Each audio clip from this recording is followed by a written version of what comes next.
Welcome to the brand new Sunreef Power 70. Now, Sunreef are a Polish shipyard.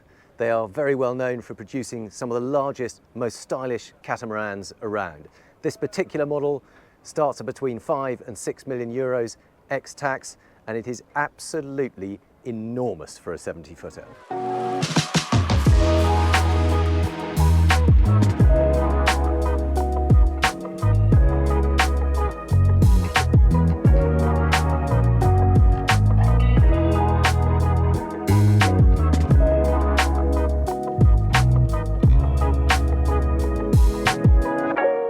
Hopefully you can get some idea of the scale of it. I'm standing on the pontoon, but look how high it is behind me.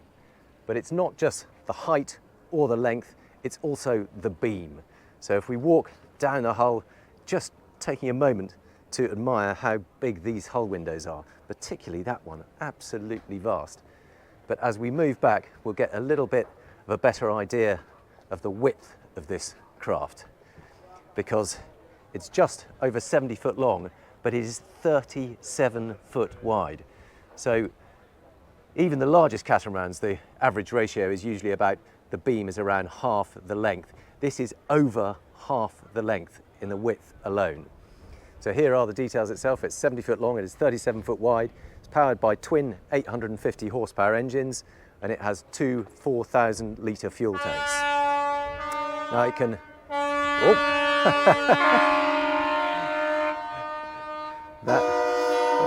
okay.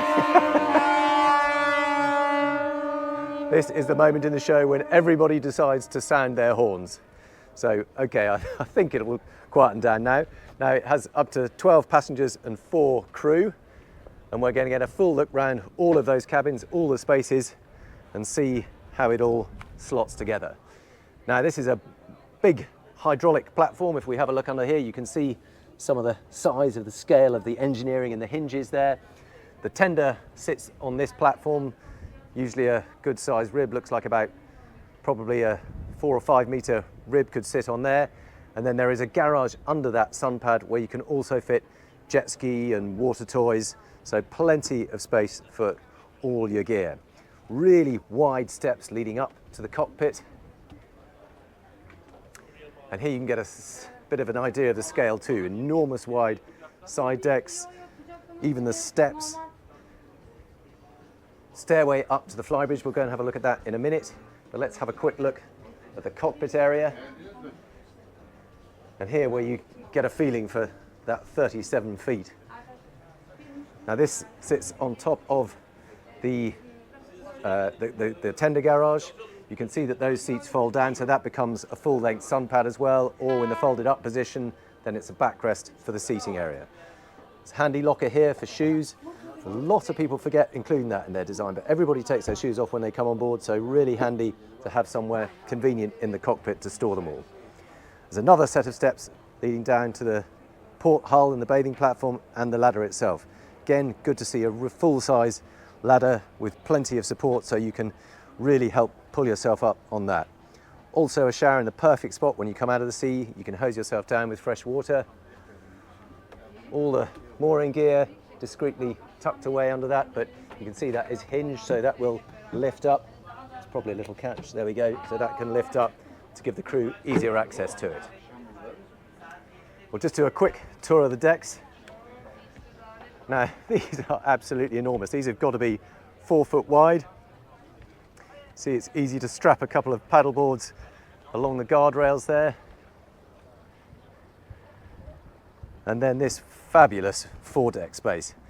Look at how much deck space there is there. It does taper just a little bit, but essentially it's almost as wide at the bow as it is at the stern. There's no attempt to make this look like a monohull. This is a pure motor catamaran, and proud of it. Lovely little sunken seating area here, so you could very comfortably sit here underway, a little bit out of the breeze, nice and secure. Big sun pad on this side. There's actually enough space to have a number of sort of bean bags or sun cushions or whatever you want along there too. An equally large side deck on this side. Another SUP strapped to that. Let's go and have a Now let's see if we can go inside actually rather than up to the flybridge. We'll do the flybridge later on.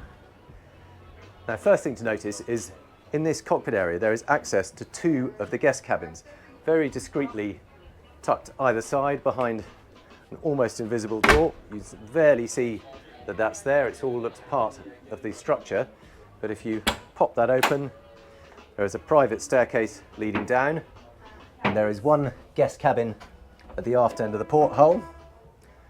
We look over here, again, really decent size. That looks like a 5-foot bed. It's tapered just a little bit at the end there, but nice hull windows, level with the bed. You can lie in bed, peering out to sea. There is an opening section in the middle one, so you can get some fresh air. Good storage along here. Ensuite bathroom. Really good sized shower, rain shower overhead.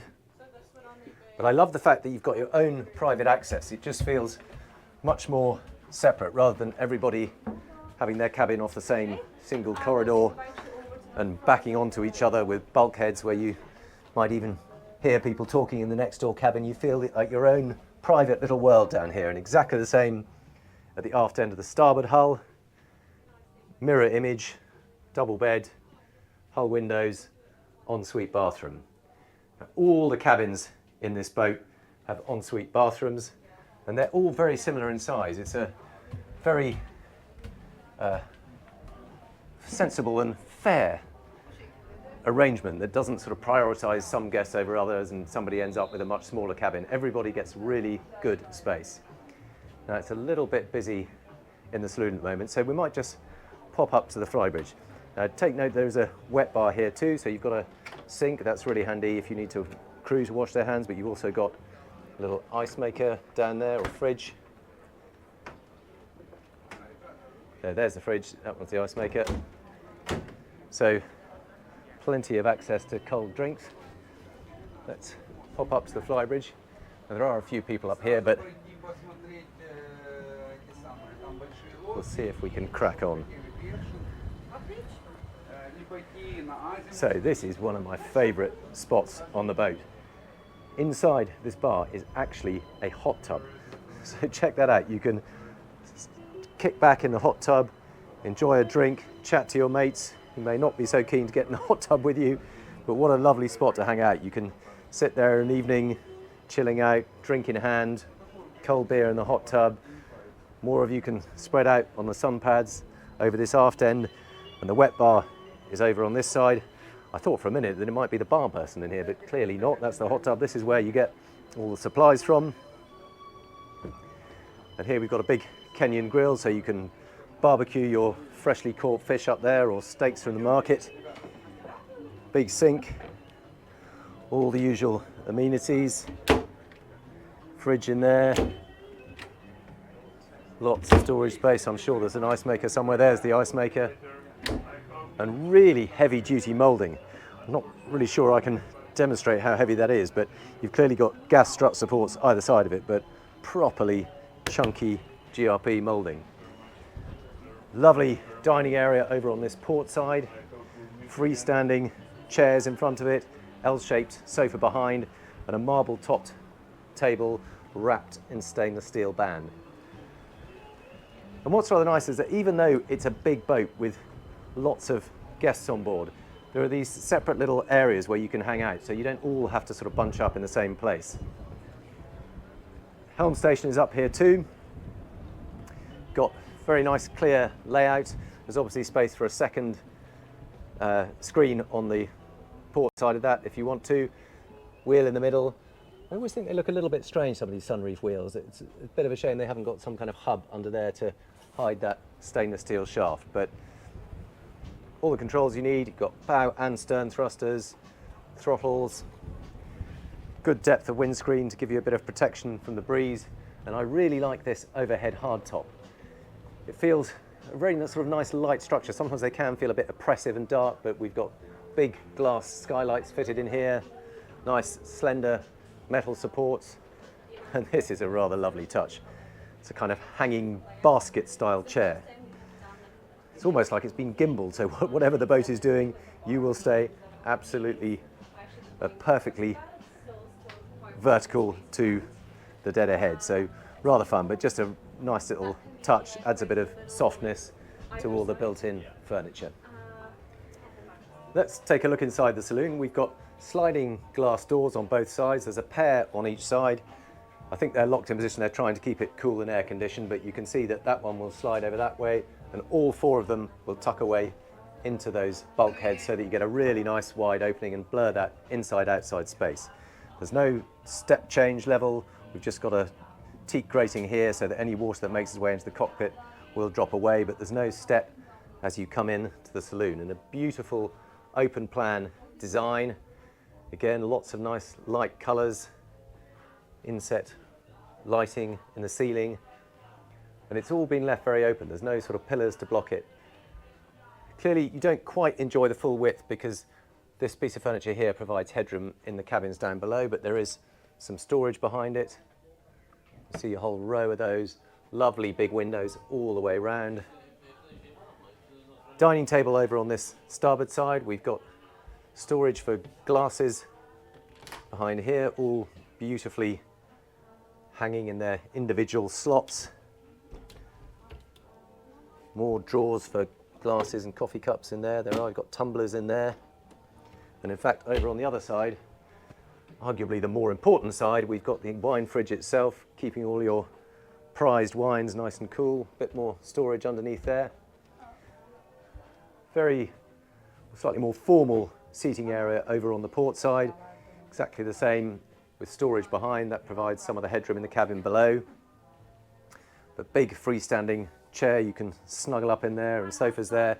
And then we've got a television screen here. That's quite a clever idea because everybody can watch that here, but as well as providing a TV, it's also a bit of screening. If you've got crew preparing a meal behind, we've got the galley behind it, so it provides a little bit of screening, a little bit of privacy if you want to, but then in the daytime, if you want to open it all up, can we demonstrate that? Thank you very, oh, it's a one-touch button as well. You don't even have to hold it. But you can see that will drop down inside there, and then you can enjoy the full effect of that open plan styling. So here is the galley. Under the windscreen you can see all of these have got blinds, so on a really hot day you can pull the blinds down and make sure you don't overheat, otherwise you might get a bit of a sort of greenhouse effect going on in here. Also, because we've got big skylights overhead. Love the way it means you do get masses of natural light in here, but very important that you can screen it off if it gets too hot. Now, decent, is that a fridge? Where do I? Oh, I was afraid I was going to break it. It's not that hard, thank you very much. So you've got a fridge in here, got the induction hob, oven, lots of space, sink under here. Lots more storage. Is there more cooler capacity? Is there more fridges hidden away? Of course there are. Thank you very much. And lots of little neat drawers where all the crockery is safely stowed away. So we've already seen those two guest cabins in the stern, and then there's staircases leading down either side. So we're now in the port hull. And if we look aft, there's a good sized double here. And what I love about this is you're obviously facing across the beam of the boat and out through this big hull window. I showed you that earlier from outside, but look how spectacular it is from inside. When you're lying in bed, wake up in the morning, pull up the blind, and a fabulous view out through there. And in fact, that whole central section will open up. Quite rightly, there is a sign there saying keep closed at sea, because that is a big window. But how lovely to be able to get fresh air into your cabin down on this lower deck. All en suite, again with that marble effect, big shower compartment, another little opening port there. And then moving forward in the port hull, we get through to another cabin, almost identical, but just because this is a bit further forward, it's not quite as wide. You can just see a slight taper of the hull on this side. You can probably see the angle of that sideboard also getting a little bit narrower, but lots of storage in all of those. Good sized double bed, tapered a little bit at the end, but again, staring out through a beautiful window. And these are the 3 vertical slats. So just adds a bit of visual interest rather than all having the same hull windows. They're slightly different. Good size ensuite bathroom. Oh, everybody sounding their horns again. But now we've seen 4 guest cabins, those 2 at the stern, those 2 in the port hull. And then if we move forward to the starboard hull, we'll move across even. Looks like there's yet more storage in there. Oh, that's the AV system. And then drop down into the starboard hull. And this is the master cabin. But I quite like the fact that the way they've spec'd this boat, it isn't overly greedy in space. It doesn't fill the entire hull, but it's just that much bigger than all the rest. Again, that enjoys the largest hull window, as you'd expect for the master cabin. There's a TV that rises out of that side unit there. There's a bit more floor room all around the bed, and there's quite a bit more storage. So behind all of these, we've got lots more storage capacity. So it is a bit bigger than the other cabins, but not so vast that it completely dominates the entire hull and leaves everybody else feeling like second-class citizens. And I think that's because this boat also makes a really effective charter boat. So we've got bathroom in here, again, a little bit bigger than all the rest. We've got twin sinks here, storage underneath, not quite sure where that opens up. Room for a bidet and a toilet. Again, 2 windows rather than just the one, so just all a bit more special, a bit bigger, and a very smart, slightly darker colour marble in the ensuite bathroom. Overhead shower set in the ceiling, and a bench you can sit on, and a little unit for your lotions and potions. So close that up, make our way back on deck. You can see that under all these stairs they've also got escape hatches, so if for any reason you do get in trouble, there is an escape hatch out through the inside of the hulls into the gap, the tunnel between the 2 hulls. So interesting that that is there if you need it. Now the crew cabins for this are right in the bows. You have to drop down. So you've got one down here, there's a smaller single cabin here, and then there is a twin crew cabin over on that side. That one is occupied at the moment, so we've been asked not to go in there, but we can have a quick peek down in this one. It is quite a steep drop down there. It's a vertical ladder, but hopefully I can do that without dropping the camera. Brace myself a bit. Here we go, that's a long way down. There you go, get some idea. You've got a single bunk cabin in there, sleeping area. We're in the ensuite bathroom area here, drop down straight into it. There is a loo and a shower and a curtain to keep that a bit discreet. That's the pull-out shower in there. So not the largest crew cabin I've ever seen, but actually surprisingly bright with that sunlight coming in through the hatch. But it is nice and private, well away from the guests. You've just got to be reasonably agile to get up and down that ladder. But then crew tend to be a bit younger than I am. Oh, there we go. Up on the foredeck area here, we've also got access to all the anchor systems. We've got twin anchors running out between the hulls, and then access to the chain lockers on both sides. Plenty of space down there, but all discreetly tucked under the foredeck area. Big gas struts make it easier to lift those up and down. Access to the engine rooms is through a hatch in the deck. I've already made my way down here because it was a bit tricky to do it whilst holding a camera, but fairly vertical ladder, quite a steep drop right down into the hull.